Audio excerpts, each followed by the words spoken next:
Əlimdə gördüyünüz çöl qatır quyruğu bitkisidir. Çöl qatır quyruğu bitkisindən mən hər zaman reseptlərimdə də istifadə edirəm. Xüsusilə prostatitlər zamanı, böyrək daşlarının ərdilməsi zamanı əksər reseptlərdə rol oynayır. Həmçinin ödün ifrazını da artırdığına görə bir neçə xəstəlikdə istifadə olunan bu gözəl bitkini 2 gün qurutmaq kifayət eləyir. Və tam böyüdükdən sonra daha böyük formaya gəlib çıxır və həmin bu bitkini götürürsüz. Tərkibində hardasa 5%-ə qədər saponinlər var. Ekvizetoin tərkibinə malikdir. Çünki bitkinin özünün tərkibində silisium birləşmələri var. Daş və duz əmələ gəlmənin qarşısını alır. Bəzən böyrək daşı əməliyyatlarından sonra belə yenidən əmələ gəlməsin deyə qatır quyruğun dəmləməsindən istifadə olunur. Həmçinin xalq təbabətində əvvəllər də istifadə olunurdu.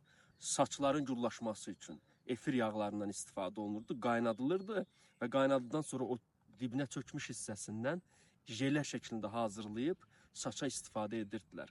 Böyrək daşları ödün ifrazını artırmaq üçün və prostatitlər zamanı qatır quyruğundan götürülür.